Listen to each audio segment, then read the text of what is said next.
Bonjour à tous, c'est Sylvain de BLC. On se retrouve aujourd'hui pour une petite formation sur Sedge sans Cloud Comptabilité.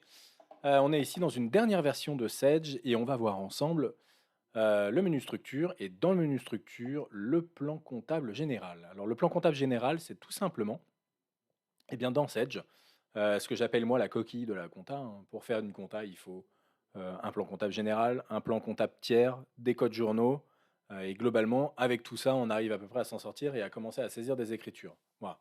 Donc bah là, c'est la première pierre à l'édifice, hein, c'est dans le menu structure, donc cette commande qui s'appelle le plan comptable général, qui va vous permettre, alors le PCG, voilà, il y a plein de noms, donc PCG, hein, c'est le petit diminutif de plan comptable général. Mais voilà, donc là, tout ça, eh bien, on va apprendre ensemble comment créer un compte, comment le modifier, comment le gérer, voilà, et ainsi de suite, et les incidences que ça peut avoir en comptabilité. Alors, je change d'écran.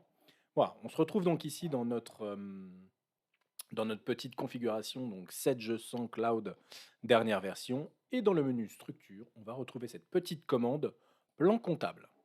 Dans le plan comptable, en cliquant dessus, on va retrouver donc toute la liste. Donc ici, hein, je suis sur la base de données bijoux, donc tout n'est pas forcément très homogène, hein. Vous voyez, la longueur des comptes ici peuvent être différents d'un compte à l'autre, mais normalement, quand on vous met en place une belle comptabilité, en tout cas c'est ce que nous on essaye de faire chez BLC, et c'est d'ailleurs ce qu'on fait, on n'essaye pas, on le fait.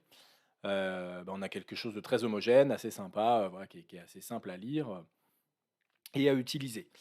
Là-dedans, on va donc retrouver l'intégralité de nos comptes. Donc cette petite fenêtre, je vais pouvoir ici, hop, la redimensionner. Et je vais donc retrouver donc, tous mes comptes, donc mes comptes de capitaux, d'accord, en tout cas ce qu'on appelle les comptes de bilan, on va dire pour aller plus loin, pour être plus large, des comptes de 1 à 5. Et ensuite, je vais retrouver tous mes comptes de résultats, donc c'est-à-dire tous mes comptes 6 et 7. Voilà. Et dans certaines comptabilités, on va pouvoir retrouver notamment des comptes de classe 8. Ce n'est pas quelque chose de très courant, mais voilà, bien évidemment, on peut le gérer au travers de cette Cloud Comptabilité. Donc ces comptes, comment ils sont créés? Eh bien, tout simplement, on va en ouvrir un qui existe déjà. On va prendre le premier, le capital. D'accord. En double-cliquant dessus, je me rends compte que la fiche est très simple d'un compte comptable. Dans cette fiche, je vais retrouver ici son code. Donc le code, c'est son code, son identifiant unique dans la comptabilité, ce qui fait déjà que dans Sedge, on ne peut pas avoir deux comptes généraux qui portent le même numéro. D'accord? C'est pas possible. C'est ce qu'on appelle donc faire des subdivisions quand on a besoin de gérer plusieurs comptes d'honoraires par exemple, pour ne reprendre que les honoraires 622.6, hein, pour ceux qui sont un peu plus férus de comptabilité. Donc 622.6, on peut avoir 622, 600, enfin 610 pour les experts comptables, 620 pour les avocats, 630 pour les commissaires aux comptes, et ainsi de suite. Voilà, donc c'est ce qu'on appelle donc décliner les comptes, subdiviser les comptes pour pouvoir alors, pas réellement gérer une comptabilité analytique, mais plutôt pour pouvoir mettre du détail dans sa comptabilité. D'accord. Mais en tout cas, chaque code est unique. Je ne peux pas avoir deux fois ici, en l'occurrence, le 101 000. C'est pas possible. Ensuite, je vais avoir un type. Donc, il y aura deux types dans Setch, le type détail, le type total. Le type détail, pour faire simple, c'est celui que vous allez pouvoir utiliser en comptabilité. Le type total, c'est un autre type de compte, donc les comptes totalisateurs qui vont avoir pour seul effet, pour unique effet, un effet de présentation dans les éditions. On va voir ça ensemble aussi pendant cette petite vidéo. On retrouve son intitulé, son abrégé, son raccourci ici sur le clavier. Bien évidemment, les informations hormis le compte général, tout le reste peut être modifié. Compte général type c'est bloqué, mais tout le reste peut être ici modifié. On retrouve la nature de compte, d'accord. On va voir ça aussi ensemble, à quoi exactement c'est dû. La nature du report à nouveau, est-ce qu'on reporte le solde d'une année sur l'autre? Est-ce qu'on reporte le compte en détail? Ou bien est-ce qu'on ne reporte tout simplement pas le compte? D'accord, on va voir ça aussi, un petit cours de comptabilité aussi, ça fait du bien, un petit rafraîchissement pour les uns et les autres, savoir quand est-ce qu'on reporte, quand est-ce qu'on ne reporte pas. Le code taxe rattaché, je pense qu'on en parlera un peu plus quand on parlera des codes taxes, donc une vidéo qui sera vraiment dédiée au code taxe. Et ensuite, les comptes reporting, pareil, une vidéo qui sera dédiée au compte reporting, donc qui se suit, hein, bien évidemment, vous pouvez chercher sur le site BLC Conseil, il y a forcément la vidéo qui parle des codes taxes et ou des comptes reporting, sans aucun problème. La partie analytique, donc ça, même si effectivement on n'est pas dans la formation sur l'analytique, on va quand même en parler pour pouvoir ici bien, autoriser la saisie ou bien même générer automatiquement de l'analytique sur les comptes généraux. Les budgets sur les comptes, donc ça c'est une option, il me semble, de Sedge, donc peut-être que vous ne l'avez pas. En tout cas, ça s'active dans les paramètres. Donc je vais vous montrer où c'est pour activer les budgets, mais on reverra ça dans une formation dédiée sur les budgets. Les champs libres, donc avec deux sous-étapes, les informations libres, et ici le bloc-notes qui va me permettre de prendre des notes donc, dans mon logiciel. Et enfin, les paramètres de gestion de mon compte, donc les paramètres de traitement, les paramètres d'impression. Donc c'est ici qu'on va pouvoir paramétrer pas mal de petites choses qui n'ont pas l'air ici hyper importantes, mais qui le sont tout de même, qui peuvent être même assez bloquants en cours de vie d'un compte, qui peuvent être assez pénibles, avec des relations entre d'autres logiciels et ainsi de suite. Donc bref, peu importe, on verra tout ça ensemble, savoir comment on crée un compte. D'accord. Et surtout ici, comment on le gère. Et enfin, donc les options d'impression qui vont simplement me permettre ici d'avoir quelques paramétrages d'impression, les sauts de ligne, le nombre de lignes qu'on saute, et enfin, si je souhaite effectuer un regroupement mensuel des écritures sur ce compte-là. Voilà. On a également ici, au travers de cette fiche, un bouton qui s'appelle Gérer, et quand je clique ici sur Gérer le compte, je tombe sur la même fenêtre que si je faisais le menu Traitement, Gestion des comptes généraux ici.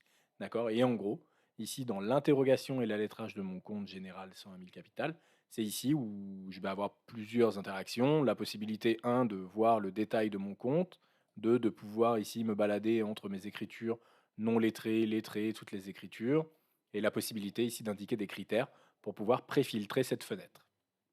Alors, on va revoir un peu tout ça ensemble. L'idée, ça va être, on va reprendre notre petit compte 622.6. Alors, pour aller directement à un compte dans la liste ici, vous pouvez vous positionner sur n'importe quelle ligne et vous tapez sur votre clavier 622.6. D'accord. Hop, voilà, il va se positionner tout seul ici sur le premier compte qui va bien. Donc, vous voyez, j'ai déjà fait des tests, 622.6 en horaire, 622.610 BLC conseil. Eh bien, on va faire un 622.620 pour l'expert comptable, par exemple. D'accord. Donc, pour créer un compte, deux possibilités. Je le crée depuis le menu structure ou bien depuis une écriture comptable. Je vais vous montrer ensuite, pour terminer cette vidéo, comment on fait. Donc pour créer un nouveau compte, on va ici cliquer sur Nouveau pour arriver soit dans l'assistant de création de compte où on va indiquer le numéro, l'intitulé et les options. Donc on va le faire ensemble. Donc le numéro ici, ça sera mon 622 620, on a dit. L'intitulé, c'était honoraire expert comptable. Et ensuite, est-ce que je veux valider ce compte pour en créer un nouveau ou bien valider ce compte et quitter l'assistant? Donc là, ici, je vais valider le compte et quitter l'assistant. Fin.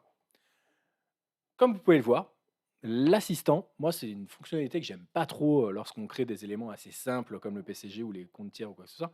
On ne peut pas tout gérer d'un coup. Vous voyez ici, j'ai créé mon compte, bon, bah, il est bien là, mais je suis obligé de re-rentrer dans mon compte pour ensuite aller gérer, je sais pas, ses natures de compte et ainsi de suite, même si tout se gère automatiquement. Mais imaginons que j'ai besoin de changer le détail de report à nouveau et quelques options de paramètres dans les options de traitement.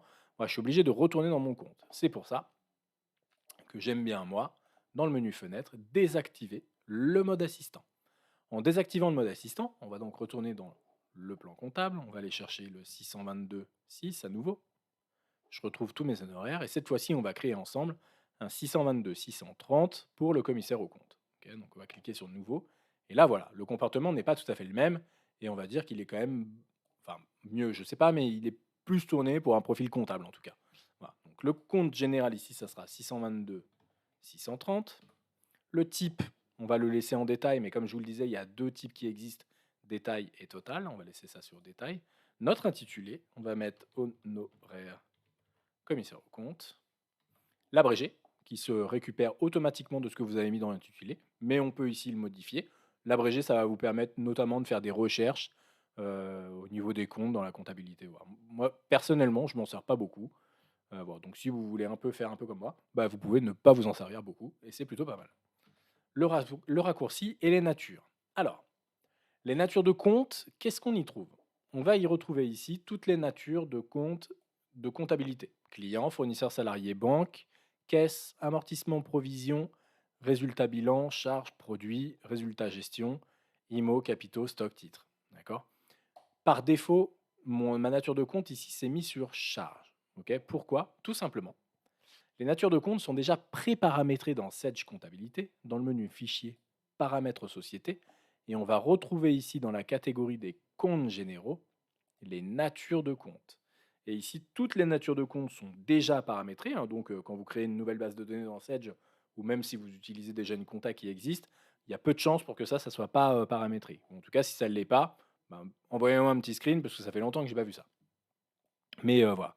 Donc en tout cas ici, si jamais je reprends le cas de mes charges, les charges sont paramétrées comme étant la nature de compte de tous les comptes qui commencent par 6 et qui finissent par 699 ZZZZZ. Donc, c'est-à-dire tous les comptes qui se trouvent dans cette fourchette, eh ben, on aura ici la nature de compte charge qui se mettra automatiquement lorsque vous allez créer un compte. Ce qui veut dire que vous n'avez en saisie, en création, pas besoin de gérer la nature de compte. Sedge le fait pour vous et le fait globalement assez bien. D'accord. Maintenant, ça change. Ça nous est arrivé d'intervenir pour des comptabilités dont le plan comptable n'était pas tout à fait le même. J'ai deux exemples en tête. Une comptabilité qui était tenue en Belgique, je crois, où le plan comptable était un peu différent, pardon. Et également une autre activité, donc là, qui était plus bancaire, donc où le plan comptable, effectivement, bancaire n'est pas du tout le même que le plan comptable général. Et donc, il a fallu réadapter finalement le paramétrage de Sedge pour bien, coller au paramétrage des banques. Voilà. Ça se fait, c'est assez rare quand même de le faire, mais voilà, en tout cas, c'est possible. Donc, on peut tout à fait utiliser Sedge sans cloud comptabilité pour une comptabilité, pourquoi pas française. Après, il peut y avoir d'autres problèmes, mais en tout cas, pour tout ce qui est de la comptabilité, c'est possible. Et en tout cas, et pour une autre comptabilité plus spécifique, je pense aux associations, si jamais il y a des différences ou quoi, aux établissements financiers, et ainsi de suite. Voilà. Et ensuite, donc à chaque fois que je vais avoir une fourchette ici, je vais également prévoir des options dans la saisie. Est-ce que j'autorise la saisie analytique? Est-ce que j'autorise le report analytique? La gestion des à nouveau? Bref, au niveau de la nature de compte dans les paramétrages, on va pouvoir générer pas mal de choses assez globales. D'accord. On n'aura pas besoin de le gérer par compte. Donc ça, c'est intéressant. Donc je retourne ici. Donc la nature de compte, elle s'est correctement renseignée. La nature de compte, j'avais également mon report à nouveau qui était renseigné. On l'a vu ensemble dans la fenêtre d'avant. Vous pouvez faire un petit retour en arrière sur la vidéo si c'était pas très clair. Mais la nature de compte était calée sur aucun. Forcément, dans une comptabilité type normale française, d'un exercice à un autre, on reporte les comptes de 1 à 5 et bien évidemment, on ne reporte pas les comptes 6 et 7 puisque ce sont la différence entre ces deux classes de comptes qui constituent le résultat de fin d'exercice ou la perte de fin d'exercice. D'accord. Donc pour les comptes de charges et produits, toujours le report à nouveau sur aucun. Là-dessus, il n'y a pas de problème. Maintenant, sur les comptes de bilan, comptes de classe 1 à 5, la question se pose, est-ce que vous souhaitez reporter uniquement le solde du compte d'un exercice à un autre ou reporter toutes les écritures non lettrées? Donc ça, le paramétrage est fait par défaut dans Sedge, au niveau toujours encore une fois des natures de compte. Mais bien évidemment, avant de faire votre première génération des à nouveau, il faut quand même bien vous poser la question sur les comptes qui sont essentiels. Alors bien évidemment, je ne parle pas des comptes clients fournisseurs qui sont par nature reportés uniquement sur les écritures non lettrées, hein, pour finalement pouvoir conserver un détail d'un exercice à un autre. Le compte de capital, par exemple, lui, il est ici sur reporter le solde du compte. D'accord. Donc le capital, a priori, on n'a pas vraiment besoin du détail. Maintenant, imaginons que pour certains comptes, je pense aux IMO qui sont de base paramétrés sur reporter le solde du compte sur les comptes de classe 2, donc on ait besoin d'avoir le détail d'un exercice à un autre pour avoir le détail, par exemple, des 275, des cautions et ainsi de suite.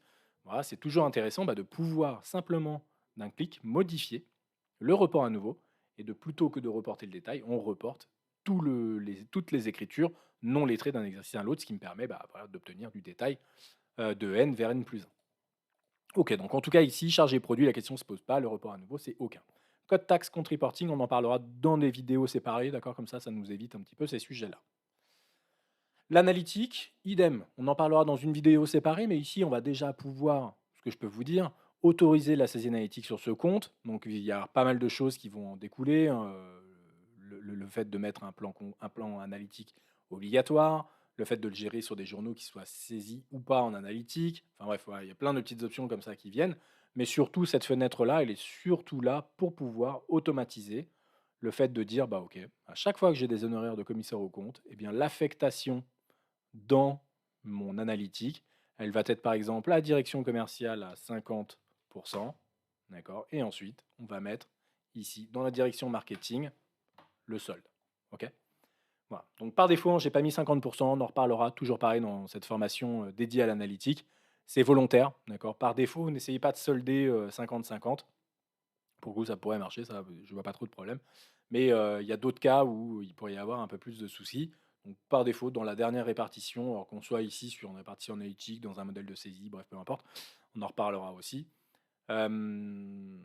Utilisez toujours cette petite fonction qui permet de solder les écritures. Voilà, comme ça, on n'a pas de problème de centimes, notamment sur le solde. Donc ça, c'était pour la partie analytique. La partie budgétaire, on la reverra dans une vidéo dédiée sur les budgets. Les champs libres. Alors les champs libres, dans Sedge, on va retrouver notamment le bloc-notes, qui globalement ne sert à rien, on va pas se mentir. Il n'y a pas grand monde, je pense, qui prend des notes sur le compte 622-630 honoraire CAC. Voilà. Bon, maintenant, si effectivement vous avez envie de prendre des notes sur ce compte, c'est là pour ça, vous pouvez y aller. Les informations libres, par contre, celles-ci, elles sont beaucoup plus importantes. Dans Sedge, pour reprendre un peu le truc au départ, dans Sedge, les champs sont déjà créés. En tout cas, il y a beaucoup de champs qui sont créés, hein, notamment si je retourne dans l'identification, l'abrégé, l'intitulé, les natures de compte, les reports à nouveau et ainsi de suite. Il y a beaucoup de champs qui sont déjà créés par Sedge, ce qu'on appelle des champs système. D'accord. Maintenant, rien n'oblige l'utilisateur à ne pas pouvoir utiliser d'autres champs que ceux prévus par Sedge. C'est notamment ce que l'on appelle des informations libres.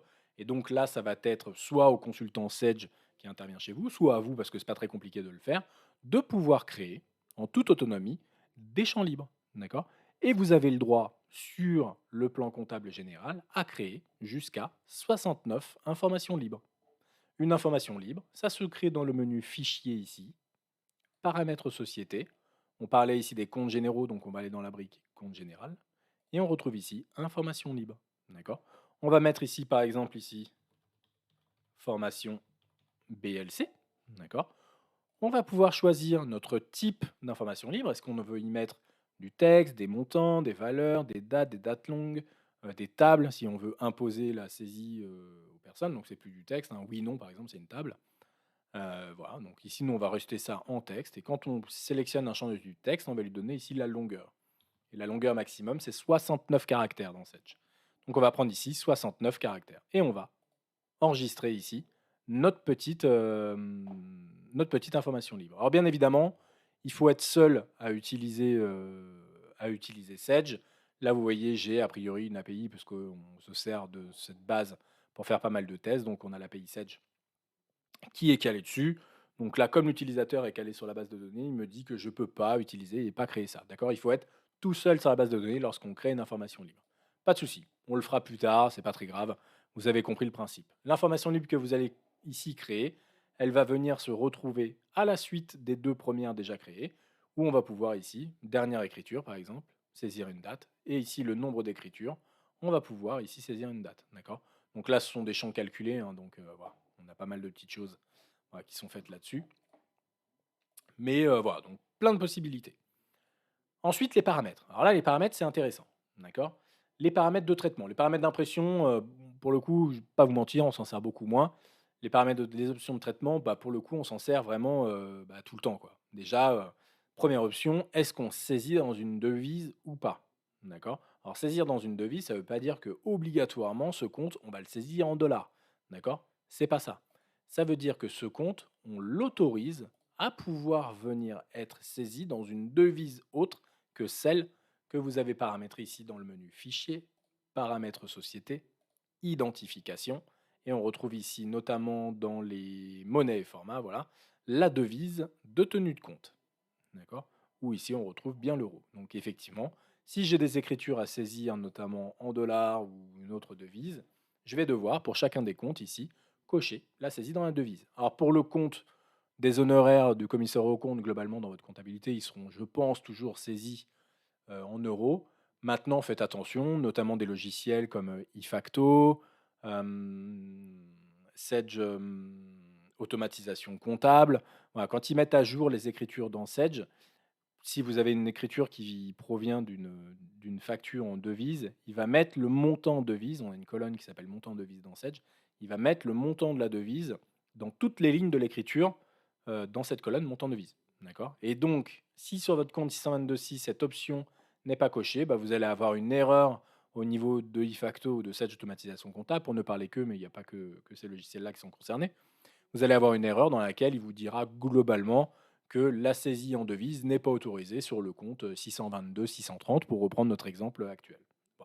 Donc vous, vous savez qu'il suffit de retourner dans ce compte-là, de cocher ici saisir dans la devise, peu importe quelle devise, vous laissez juste aucune.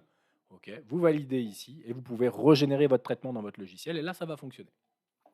Ensuite, la saisie compte tiers. La saisie compte tiers, on va retrouver notamment ici ce paramétrage-là sur les comptes 401 000 et 411 000 pour ne parler que de ces deux comptes. D'accord. Dans Sedge, on a ce qu'on appelle un plan comptable général et un plan comptable tiers. C'est ce qu'on appelle une comptabilité auxiliarisée. Donc, on a un compte collectif, voilà, un compte collectif, le 401 000, le 411 000, qui va venir regrouper toutes les écritures de vos fournisseurs et de vos clients, sans forcément faire beaucoup de distinctions.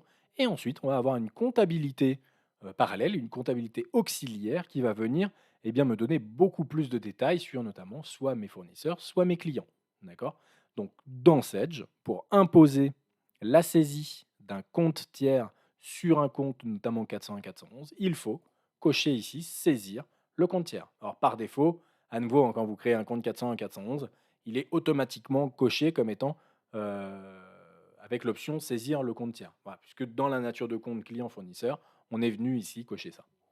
Idem pour saisir la date d'échéance et le mode de règlement. Donc la date d'échéance et le mode de règlement, ça consiste à obliger lorsqu'on saisit ce compte, en l'occurrence le 622-630, donc là c'est à nouveau une bêtise, hein, on le fait plus à nouveau là sur les 401, les 411, à nouveau pour le parler que de cela, mais il y a encore d'autres comptes qui sont possibles.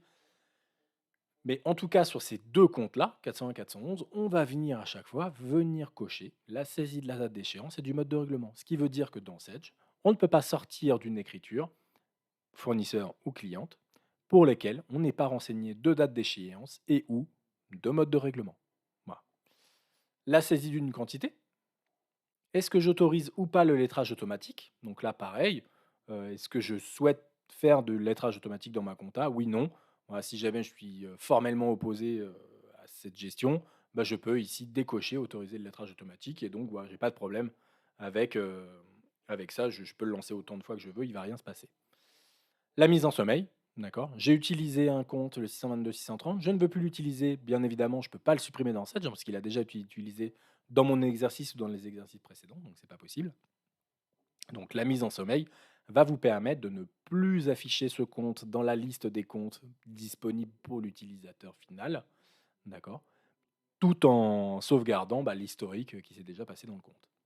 Et enfin, ouvrir la fenêtre de lettrage en saisie. Donc là, c'est un petit peu différent. C'est à nouveau plus pour les comptes fournisseurs et clients, où à chaque fois qu'on reçoit un règlement, donc on va dire plutôt dans un journal de trésorerie, quand on passe une écriture sur un compte 401, 411 pour lesquels cette option est cochée dans un code journal de trésorerie, alors vous avez la fenêtre du compte en pop-up qui va s'ouvrir et qui va vous permettre de faire le lettrage directement à la volée. OK. Donc voilà pour les paramètres des comptes généraux. Ok, donc on retrouve ici le module identification, l'analytique, les budgets, les informations libres, champ libre, informations libres, bloc-notes, et dans les paramètres de traitement et les paramètres d'impression. D'accord. Une fois que vous avez renseigné votre compte, vous pouvez ici cliquer sur OK et votre compte est créé. D'accord. Ça, c'est la première façon de créer un compte. D'accord. Directement dans le menu structure, plan comptable. Maintenant, évidemment, parfois, on est déjà dans un journal de saisie, par exemple dans les achats de décembre 2020. Voilà. Je veux saisir un compte sur un compte. Alors on a fait les experts comptables, les commissaires aux comptes. Un avocat, par exemple, je veux saisir des honoraires sur des avocats et j'ai pas forcément le compte qui va. Et je le sais. D'accord. Donc le 622, je vais avoir la possibilité de saisir une nouvelle écriture. Donc on va mettre ça au 31 décembre. Le numéro de facture, ça va être la F001. La référence, on s'en fiche pour le moment. Le compte tiers, on va mettre un petit. Il faut que je trouve un fournisseur qui va bien. On va prendre l'expert comptable. Tiens, on va dire que c'est un avocat. Donc ici, le libellé. Voilà. Le mode de règlement, oui, pourquoi pas. Ça, on en reparlera sur la construction des codes. Ça, c'est toutes mes informations que je peux afficher ou pas. On va mettre 1200 € sur ce compte. Et ici, je vais commencer à saisir mon compte général. 622,6. Là, je sais que mon compte n'existe pas. Je peux soit tabuler. Je me retrouve ici dans ma liste. 622,6, 610, 620, 630. Moi, je veux créer le 640. Et ici, je peux faire nouveau et je crée mon 622, 640. Et là, je continue. D'accord. Ça, c'est possible de faire ça. mais je peux également directement dans mon compte créer le 622-640 et en mettant un point d'interrogation derrière, lorsque je tabule, j'arrive directement ici dans la fenêtre de création de mon compte 622-640. D'accord? Donc ça, bah, c'est voilà, c'est beaucoup plus rapide en tout cas de créer un compte en saisie. En tout cas, on va dire c'est plus user-friendly. Voilà, donc pas de problème dans Sage, vous pouvez le créer à partir de n'importe quelle fenêtre, hein. Il y a pas de limite à ce niveau-là.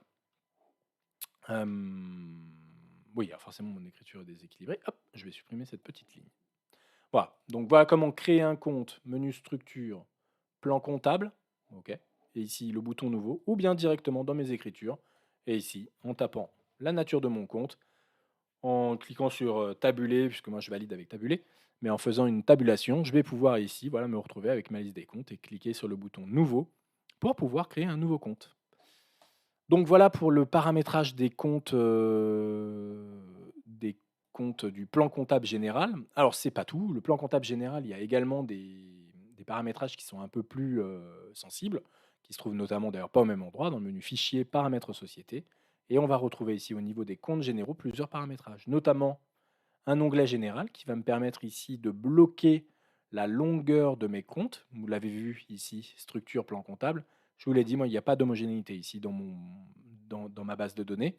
Si je veux que mes comptes comptables fassent 6, 9, 8 caractères, en tout cas imposer un nombre de caractères, je peux ici, la longueur, déterminer une longueur non plus variable mais fixe entre 3, le minimum de caractères, et 13 caractères, qui est le maximum dans Sedge. Donc là, bien évidemment, j'ai commencé à créer des comptes, donc cette option n'est plus proposée pour cette société.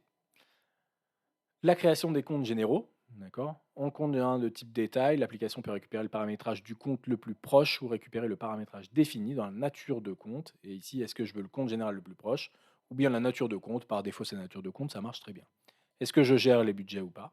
Donc ça, c'est une option, je crois, les budgets. Les natures de compte, on l'a vu ensemble, mais globalement, si jamais je reprends par exemple fournisseur, voilà, je vais reprendre mon 401 000, je vais avoir ici voilà, des options qui sont déjà prédéfinies, notamment saisie compte tiers, saisie de la date d'échéance et du mode de règlement, je vous l'avais dit. Saisir dans un devise aussi, on pourrait aussi le dire. Tiens, imaginons que j'achète beaucoup aux États-Unis, en tout cas à l'étranger, voilà, que j'achète pas que en France, où j'ai besoin de saisir dans une devise. Bah voilà, donc ici, je peux activer la saisie de la devise. OK. La gestion des écarts, d'accord, donc ça, ce sera plus sur les écritures, on reverra ça, la gestion des écarts dans Sedge, ensemble.